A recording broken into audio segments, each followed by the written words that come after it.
Imam-imam orang Lewi, seluruh suku Lewi, janganlah mendapat bagian milik pusaka bersama-sama orang Israel.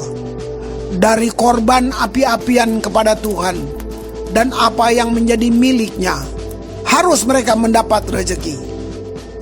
Janganlah ia mempunyai milik pusaka di tengah-tengah saudara-saudaranya. Tuhanlah milik pusakanya, seperti yang dijanjikannya kepadanya.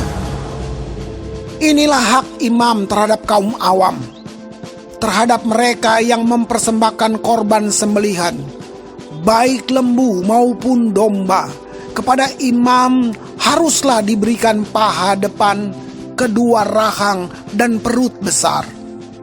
Hasil pertama dari gandummu, dari anggurmu dan minyakmu, dan bulu guntingan pertama dari dombamu haruslah kau berikan kepadanya. Sebab dialah yang dipilih oleh Tuhan Allahmu dari segala sukumu, supaya ia senantiasa melayani Tuhan dan menyelenggarakan kebaktian demi namanya, ia dan anak-anaknya.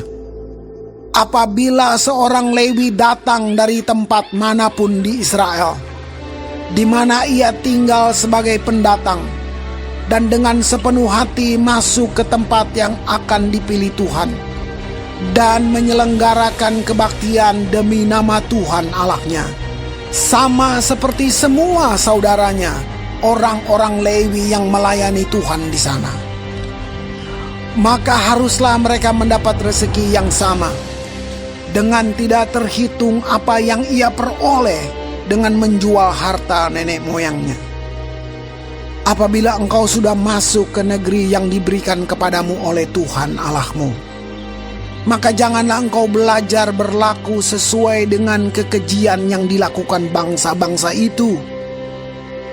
Di antaramu janganlah didapati seorang pun yang mempersembahkan anaknya laki-laki atau anaknya perempuan sebagai korban dalam api, ataupun seorang yang menjadi petenung, seorang peramal, seorang penelaah, seorang penyihir, seorang pemantera, ataupun seorang yang bertanya kepada arwah atau kepada roh peramal, atau yang meminta petunjuk kepada orang-orang mati.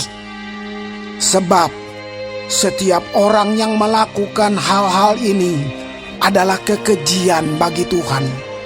Dan oleh karena kekejian inilah Tuhan Allahmu menghalau mereka dari hadapanmu. Haruslah engkau hidup dengan tidak bercela di hadapan Tuhan Allahmu. Sebab bangsa-bangsa yang daerahnya akan kau duduki ini mendengarkan kepada peramal atau petenung, tetapi engkau ini tidak diizinkan Tuhan Allahmu melakukan yang demikian. Seorang nabi dari tengah-tengahmu, dari antara saudara-saudaramu, sama seperti aku, akan dibangkitkan bagimu oleh Tuhan Allahmu. Dialah yang harus kamu dengarkan. Tepat seperti yang kamu minta dahulu kepada Tuhan Allahmu di Gunung Horeb pada hari perkumpulan dengan berkata, tidak mau aku mendengar lagi suara Tuhan Allahku, dan api yang besar ini tidak mau aku melihatnya lagi, supaya jangan aku mati. Lalu berkatalah Tuhan kepadaku, apa yang dikatakan mereka itu baik. Seorang nabi akan kubangkitkan bagi mereka dari antara saudara mereka, seperti engkau ini. Aku akan menaruh firman-Ku dalam mulutnya, dan ia akan mengatakan kepada mereka segala yang Kuperintahkan kepadanya.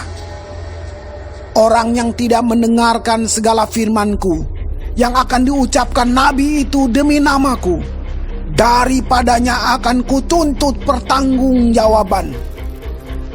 Tetapi seorang nabi yang terlalu berani untuk mengucapkan demi nama-Ku perkataan yang tidak Kuperintahkan untuk dikatakan olehnya, atau yang berkata demi nama Allah lain, nabi itu harus mati. Jika sekiranya kamu berkata dalam hatimu, bagaimanakah kami mengetahui perkataan yang tidak difirmankan Tuhan. Apabila seorang nabi berkata demi nama Tuhan dan perkataannya itu tidak terjadi dan tidak sampai, maka itulah perkataan yang tidak difirmankan Tuhan. Dengan terlalu berani nabi itu telah mengatakannya, maka janganlah gentar kepadanya.